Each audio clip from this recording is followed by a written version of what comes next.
Peace must be the overriding factor, because peace really is the umpire. If you have peace, the kingdom is within, operating. When peace goes, stress arrives, and you find the kingdoms of this world are teaching you to live by their dictates. Keep it simple. There's one kingdom, there's one Lord, there's one faith, there's one baptism, there's one hope of your calling. And it's His calling you to be a witness to the indwelling Christ. The original apostles were witnesses to the resurrection because they were with Jesus of Nazareth. But for us today, we're ambassadors. And we're witnesses to the Christ in me concept, because He truly is in you. In fact, we go into Paul's teaching and we find that you are dead already, but your life is hid in Christ in God. So Paul said, reckon the old man dead. Well, we can only do that if we have the understanding. The old man, the old Michael, the old Denise is gone. There's a new man. It's called the Christ man. And he must live, and he must express himself through me. And then I recognize that all I am is the temple where God dwells. Of myself, I can do nothing. Isn't it funny how Jesus of Nazareth came along and taught us, He's the way shower, and said, of myself, I can do nothing. And yet we come along and say, we're going to do this for God, and we're going to do that for God. The truth is, you can't do anything for God because He's done everything for you already. It's all done, and it's all dusted, and it's all finished. But we're not aware of it, that's all. So growing up spiritually is just coming to the awareness of what is. The kingdom of heaven has come. He's come in everyone that has believed on the King of that kingdom. And the kingdom of heaven is righteousness, not yours, but His. Peace, not yours, it's His. My peace I give unto you. Not as the world gives, because they take it back again. And joy. Well springs of joy coming from the presence of God's throne. And it's in you. It's in me. So stir yourself up, Paul said. Stir yourself up in remembrance of these things on a moment-by-moment basis.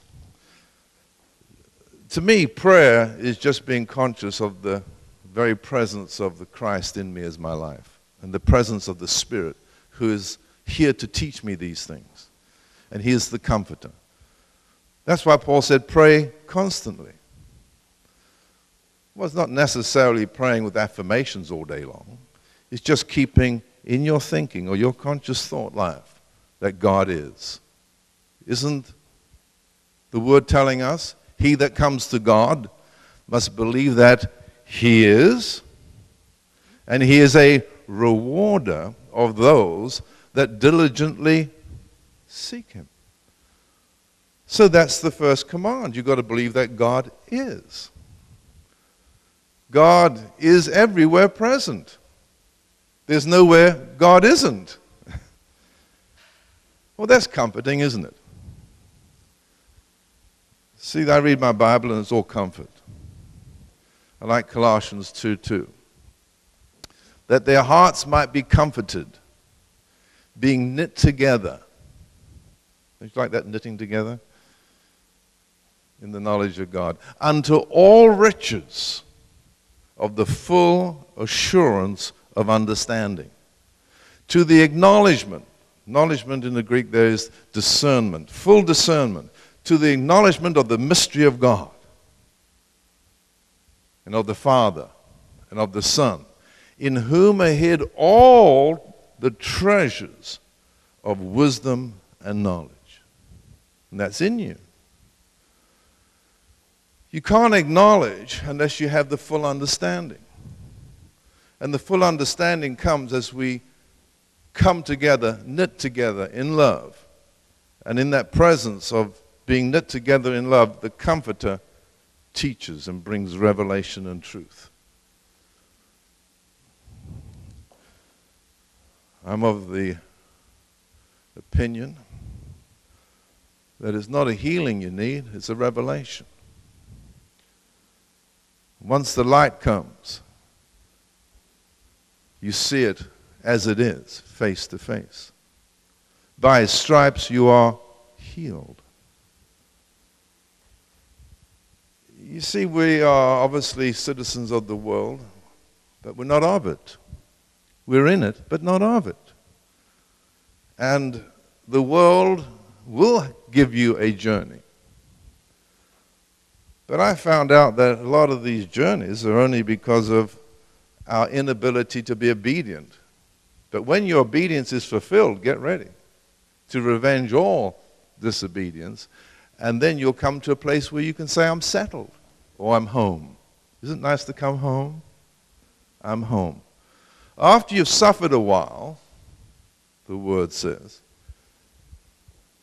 after you've suffered a while, he said, I'll strengthen you.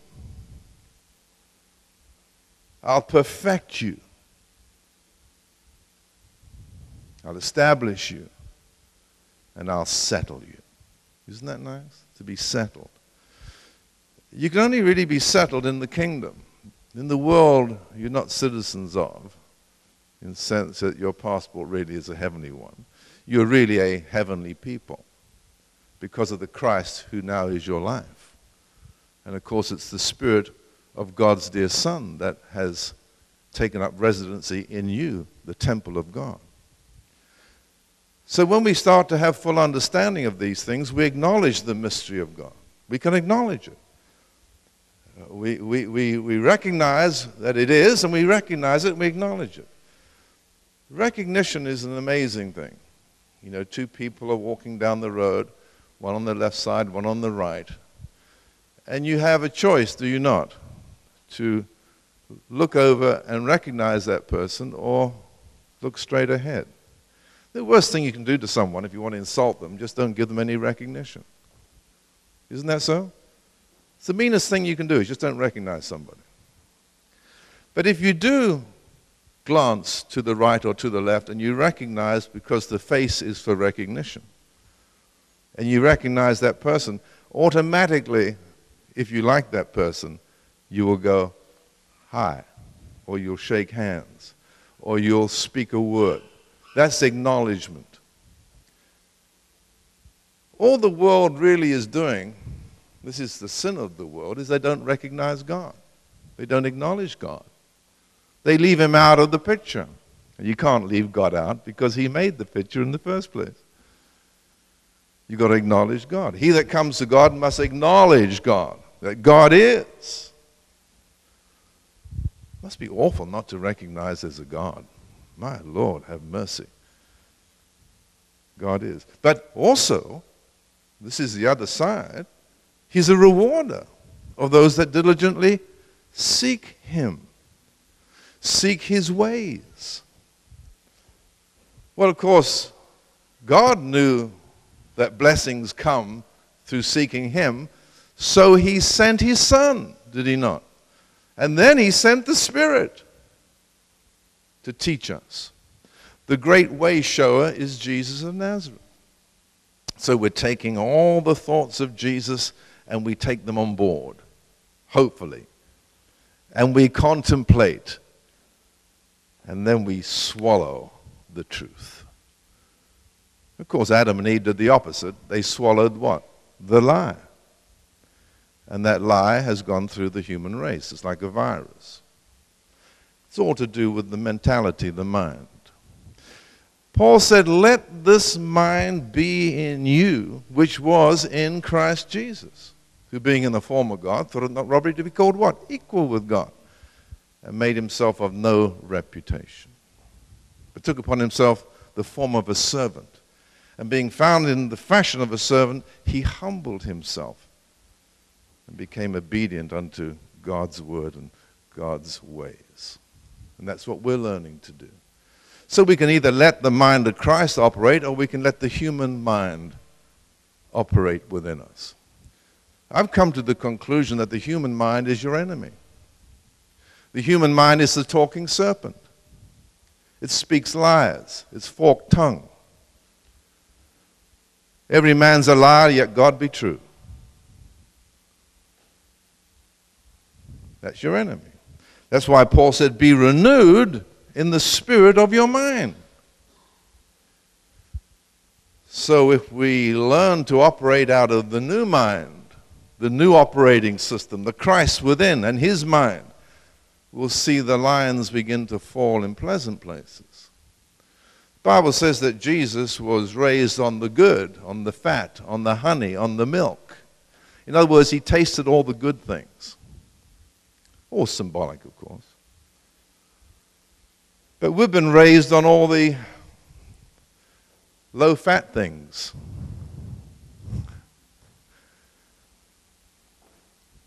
Body-conscious things. But bodily exercise is of what? Only little profit. But godliness is profitable for all things, having promise for things that now are and things which are to come.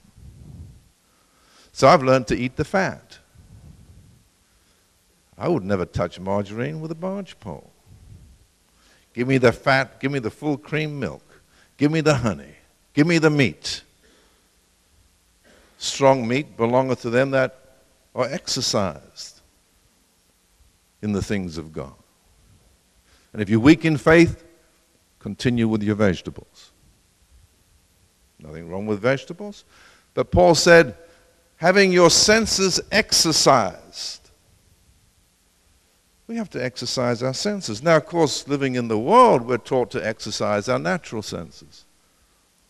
In fact, some people's senses are so exercised, they can taste the wine and say it's 1998.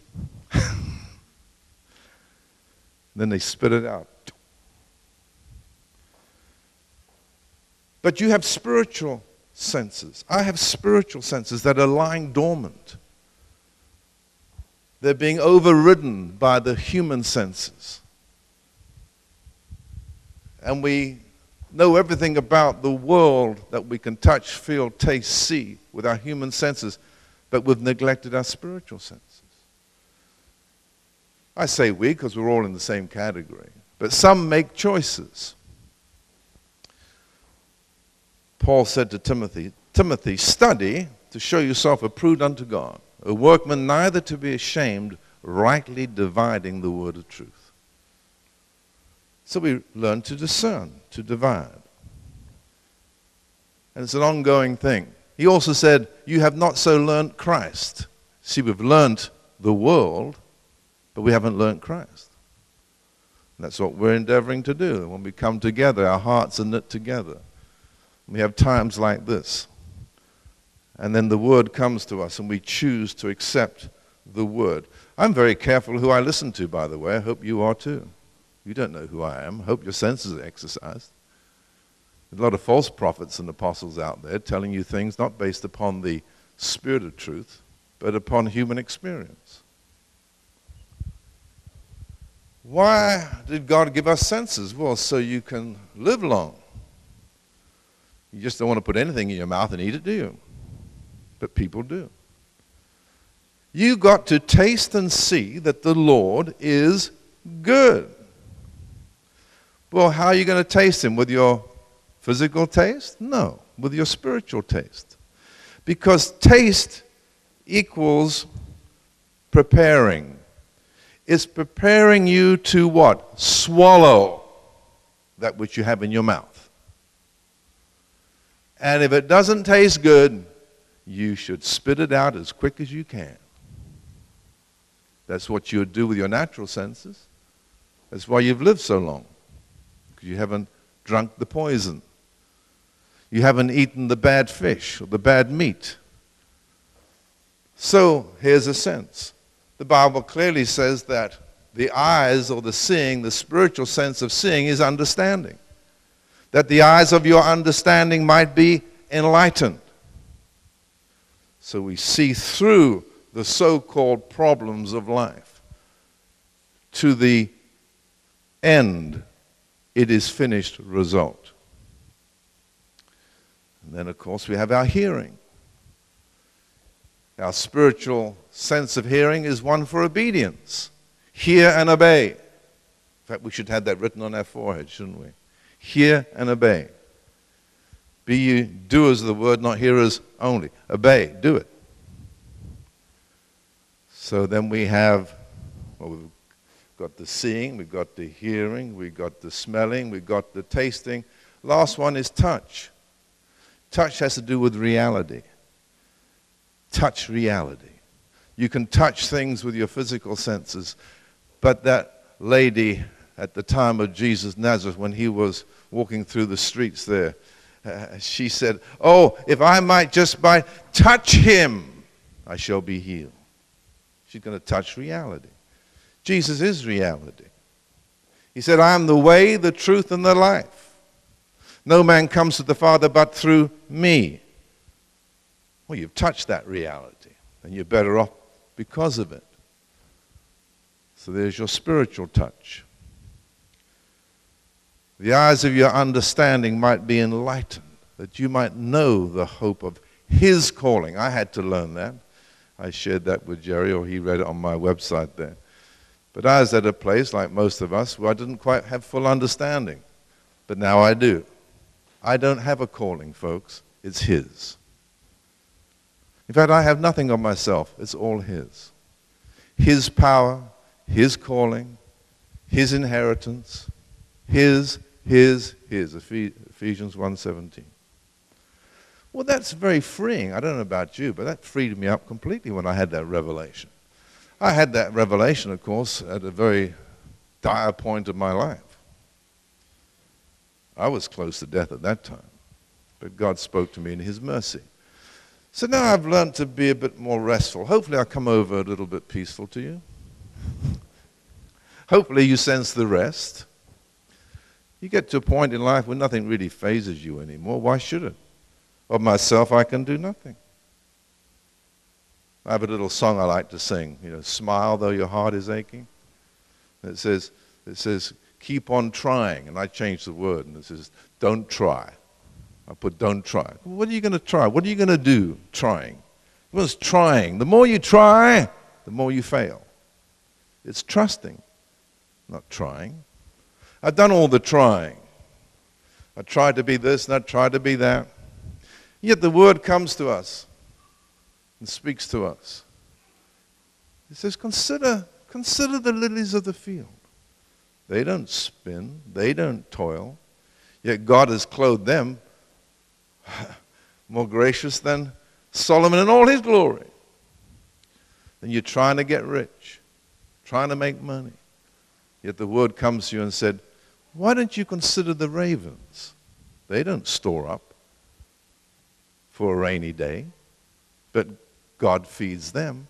And so after a while, the light breaks through, doesn't it, through our conscious clouds. And suddenly the sun begins to shine through. And you sense, it's okay. God is in control of all this.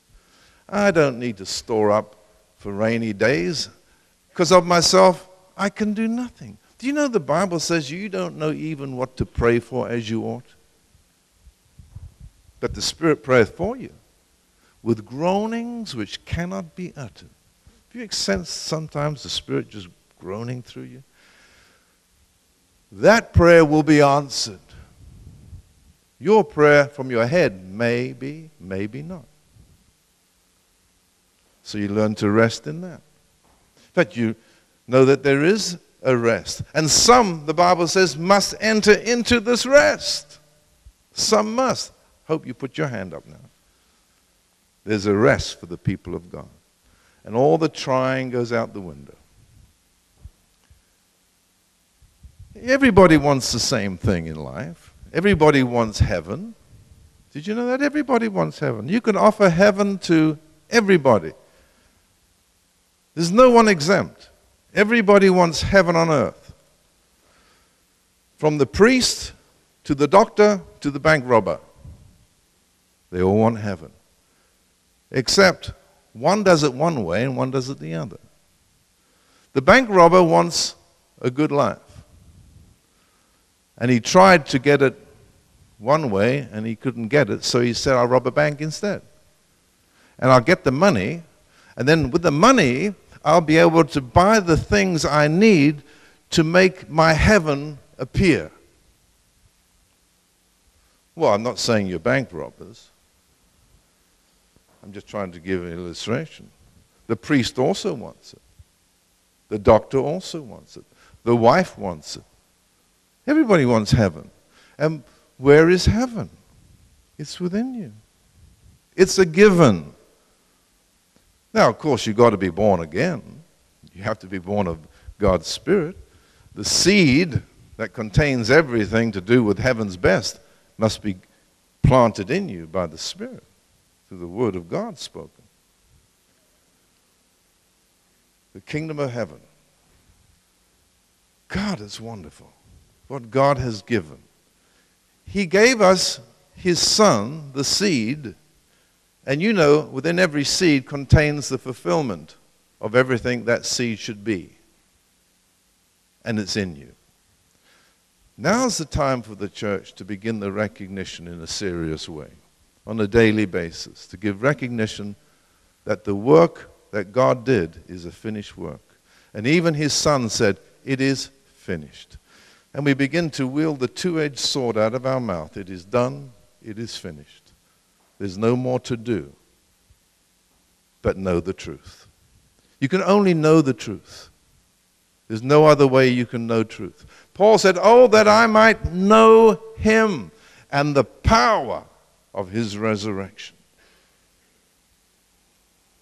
and the fellowship of His suffering, not yours, His,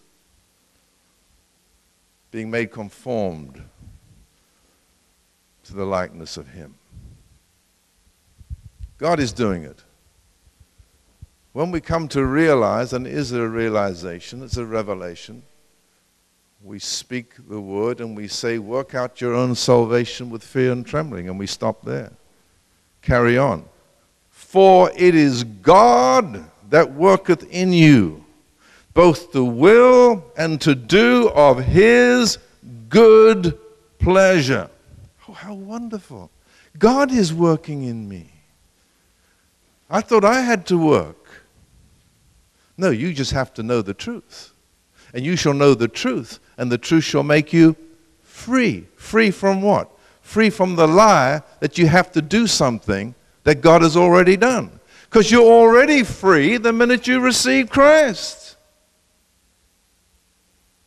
He's the ever-present deliverer in each and every one of us. And He's working His works. God is not only omnipresent, omniscient.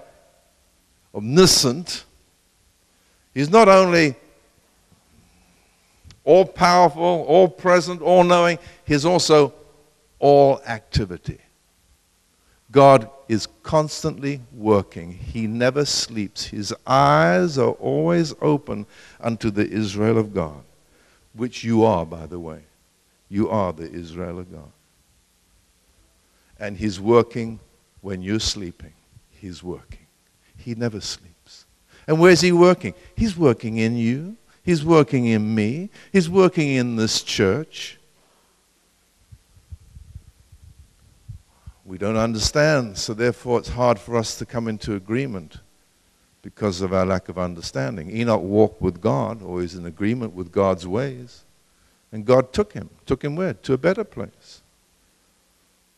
The heaven is in you. It's in me now. Absent from the body, present with the Lord. You don't have to physically die to get there. You can be absent from the body right now. In other words, you're absent from being body conscious or living by your 5 human senses. You close your eyes and immediately you're present with the Lord. Jesus said, go into the closet, close the door. And whatever you ask the Father in secret, it shall be shouted from the rooftops. In other words, everyone will know it. You won't have to prove anything. God will prove it. God will show it. You just got to close the door. But what does the world say to people? Come out of your closet. And what does God say? Go in the closet. Be still and know that I am God. There's only one I am. There's only one true person of the universe. Except he so wanted fellowship, he said, let us make man, woman, in our image and likeness, and let them have dominion over everything. We're so fallen far short from what God had in mind in the beginning. But that's okay, because God's restoring everything back to where it should be. And it starts with us beginning to understand. And that's why we need a revelation. And the revelation can come at any time. You can't make it come. You can't study more, pray more, go to church more. It comes at a time when you think not. Suddenly, the eyes of your understanding are open. The mist disappears, and you see him face to face. That we all, with open face, beholding as in a glass the glory of the Lord, are changed from glory to glory, even as by the Spirit of the Lord. There's your recognition, face to face. And then for the first time you see that your life is Christ. Christ in me, the hope of glory, or the hope of recognition. The word glory means to recognize. It's the word in Greek called doxa, means to recognize or to think. And when you begin to think or be conscious or aware of this truth, you are awake. Awake thou unto righteousness, and sin not. In other words, don't get involved with that which is not. Get involved with that which is. And then you come in agreement. God is, so therefore I am too. He's the big I am, I'm the little I am. I'm one with God. There's a big ocean and there's a drop. I'm the drop or the drip, but I've fallen in the ocean. I become one with. At that day you shall know that I'm in the Father, you in me, I in you. It's like a big jam sandwich, isn't it? Very jammy to be in the middle with God. And he's in the middle with you through every trial, every temptation, every circumstance. And he will tell you, and he'll whisper, his voice will come, don't look at the circumstance. Look on me. Great message, as always, touched deep from the heart. I can make plans and they can be ashes tomorrow because... Right, hi, my name's Jenny. I just want to thank Michael Bassett to be here this morning, and what he's spoken about has just witnessed with my spirit. My perspective has changed. A lot of truths. Straight from the heart. And straight to my heart. We have to look into ourselves. I think everything he said, God's been saying to me over the past few months. That I am the light. I just think it was really powerful talking about the truths, how we need to rely on God, how we need to trust in God rather than just trying and look to our circumstances. Rather than looking to our circumstances, we need to look to God, who's all powerful, all knowing, and is in every situation, is walking with us.